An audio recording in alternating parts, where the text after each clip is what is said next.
with them essentially, right? So like, and especially his show was kind of a guidance for people. I understand that you don't want to believe it, but at a certain point, it's like all of them can't be lying, you know. Not and 60 women. I loved the Cosby Show. Well, and it gutted me to find out, but I still believe it. The new argument is not that they're lying. It's more of everyone was doing these drugs back then.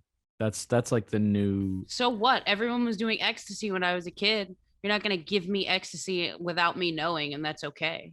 Yeah, like, I was going to say, the crux of the case is him drugging them, not like they were all both on drugs of their own volition. Like, right, but I think the problem is people are taking select few of the stories where the girls kind of like knew that they were going to be doing these drugs, and I mean, I don't know the specific stories, but I think there's like one or two where like the girl knew that she was going to be taking a Quaalude here or there or whatever, and then everyone's using those mini stories to take over the 58 other women who weren't aware of. But that's also back to don't wear a short skirt and you won't get raped.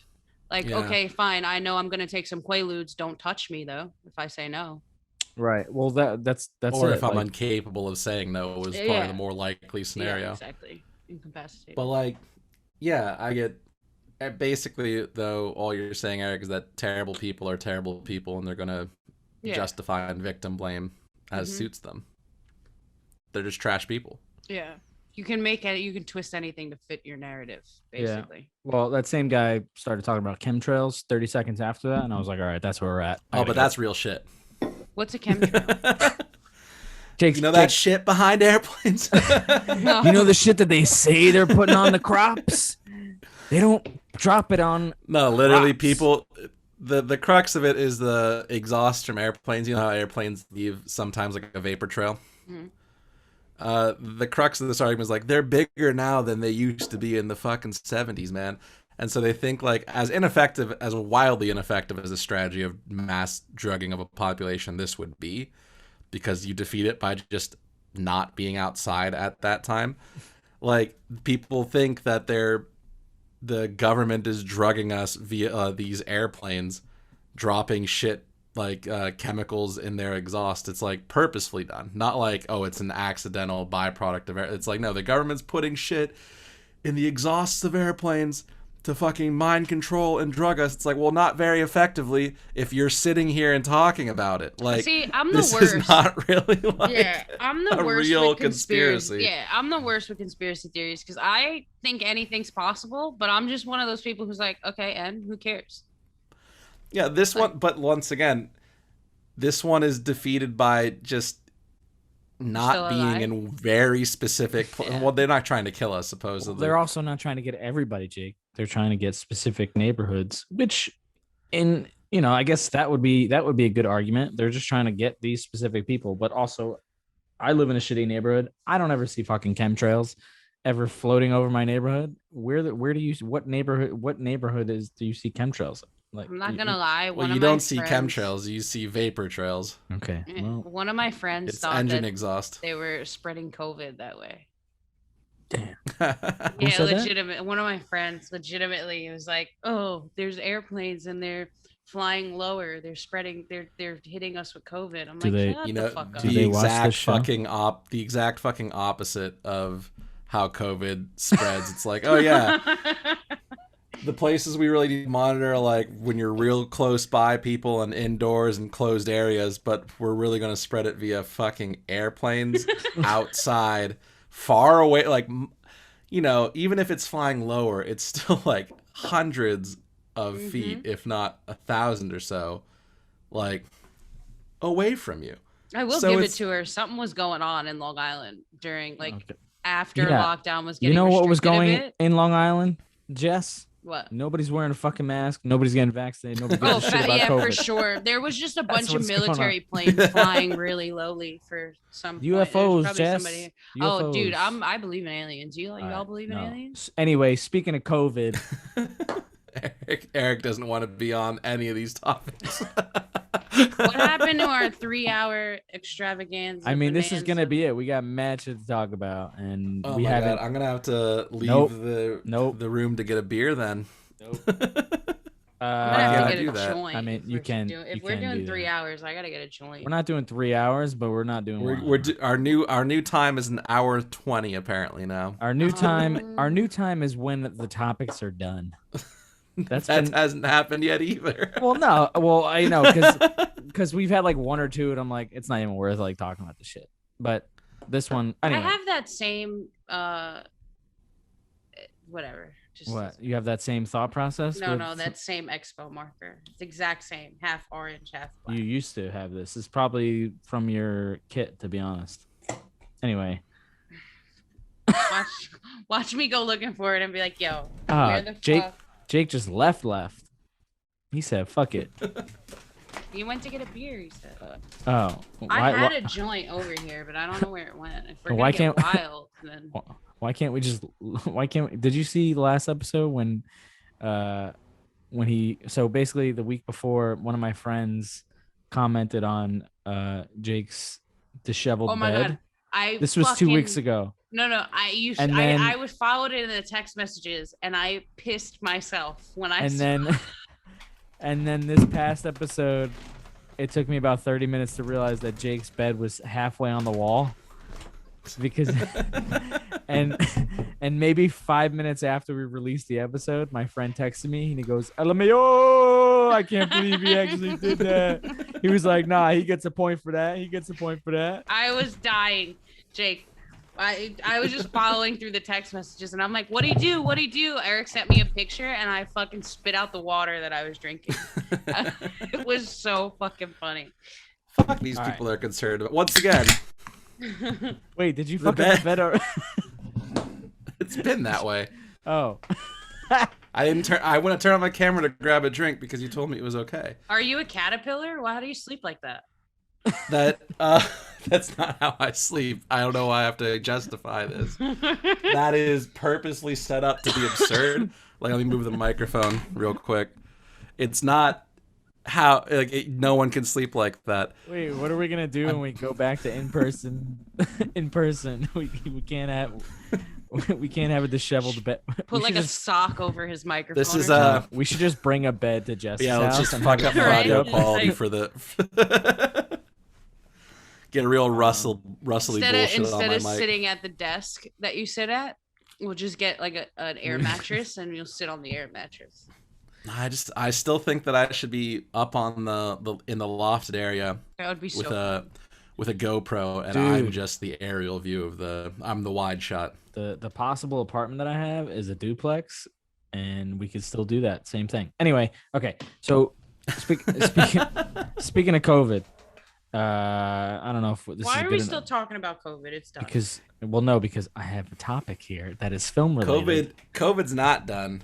No, I know. Too many people think it's done. Yeah, I know. Too many people think it's done. That was the joke, Jake. That was the joke. We got that Delta variant, and SAG just had their updated COVID rules or whatever the fuck on July 1st, and they literally changed absolutely nothing. We still have to wear masks on set. We still have to wear them outside unless you're a random ass. I don't know who the fuck makes up the rules, but like for Impractical Jokers, they're union, and they're like, if you're vaccinated, you can not wear a mask outside. I was just gonna SAG doesn't allow that, so I don't. Have any of you been on set where it hasn't been lenient lately? Well, I haven't been on like a set. Like we talked about it last episode. The shit that I've done recently that's not audio stuff has been for Broadway, specifically like New Amsterdam Theater, Disney Broadway. That's good to hear. The set that I was on for the feature. That was 2 weeks ago now, so. Well, they were lenient or they weren't? No, they were not lenient. I just mean it's good to hear that Broadway's all back. the time. Yeah. Oh, yeah. I saw them lined up. Are they doing previews or are they just selling tickets? Oh, I don't know that level, because I mean we were there to move a fabric shop and like help set up with some other shit. Like it wasn't like there was a show. Like they were actually filming. Disney Plus was filming something beneath us. Right. Don't know what it was, but like it was some of the people I work with in this company apparently. have never worked on set, so I had to like tell people, like they were holding elevators basically. I was like, I had to wait to go on the elevators because they're filming in like the lobby, and the elevator passing down the lobby is gonna make a noise, it's gonna cut out like. And so I'm explaining this. There's a PA over there holding the like making which place the were you shooting in? New Amsterdam. Oh, okay. Sorry. Go ahead. There's like a place like, so like there's a PA outside the elevator making sure no one fucking does anything. And then I'm explaining to the person, this is like, just, they're on a walkie. They know we need to get on the elevator to go outside to get shit from the truck. They'll let us know. And then someone else from the group just walks by and like still hits the fucking thing. I'm just like, are you kidding me? Clearly, we're not just idiots waiting outside an elevator. There's a reason we haven't pressed the fucking button yet. Like, can you figure this shit out on your own? Like, context. People don't fucking read situations. I think COVID stripped that of like so many people to just look around and be like, maybe they're not fucking dumb. Like, maybe they're not hitting the button for a specific reason. Right. And the person standing in front of the elevator might have something to do with it. Nope. Walk right past that person. Fuck that. My I sets felt have been so fucking bad because I'm just like, I think she's going to get shit for this, and she did the best that she could have. Like, what's her name, Jake? Situation you can't control. Say her name. Say her name right now. I didn't ask her name. Son of a bitch. I wasn't on set with her. It was two different crews. I was working the Broadway shit. She was working Disney Plus. My friend Chase is on a Disney Plus show right now. It's not titled yet though. What was the? You know Chase, Eric. I do. What was the set you were on, like as far as COVID and the Today? whole? Oh well. The last feature today. that I was today on, the feature they didn't give a fuck. The feature that I was on, I didn't wear a mask the whole last week, and they didn't care about pulling it down or pulling it up. And then also, oddly enough, the actors, who are all SAG, obviously, the sound guy is a good. We got pretty close, but he said because our COVID supervisor switched mid thing, so she was asking him, and he told her, he's like, I asked the actors if they want me to wear a face shield, and all of them are comfortable with me not wearing one. I put my mask on, and that's it. So like they didn't have to wear a face shield. The second AC was no face shield. So it was like, and even our masks, if we pulled them down, they didn't ask us to pull it up, but every single person on the crew was vaccinated. So like, and also, like I said, our COVID supervisor, the first one, didn't give a shit. I loved her. She was awesome. I was talking with Anthony Fowry on like what Fowry? What did I say? Shout out Fowry. I said whatever. Like I was thinking like Anthony Fieri, Guy Fieri. Yo, he knows what the fuck his last name is, bro. Anthony Fowry. That's Shout out Fowry. Love you, Fowry. He don't listen to this shit. No. We were talking about like what the new rules should be, and it should just be like, if you're vaccinated, fuck it, bro, free love. No, I mean if you're vaccinated, you don't have to wear it. If you're not, you have to wear it. That's it. On set. Well, if you're vaccinated, you can still catch COVID. I understand. I felt scammed. Well, that's why I didn't know that, and I felt scammed. I get that, but that's why the people who don't get vaccinated should still have the mask on, and if you're vaccinated, you don't have to. Like you could obviously there's still 5% chance you can get it, but like it's 99 degrees outside, bro. It's wild. Well, that's why they weren't so picky on this set, because it was a lot of humidity. Like inside was hot, outside was fucking hot. Because like, you can't have the AC on inside. Exactly. So it's like everyone's dying. And we were working in places like, so the movie is like about addiction and like family dealing with addiction. So we were working in like places that are meant to be like rehab facilities, but like one of the plot points is like they can't afford the nice rehab facility. Hold for Everything podcast.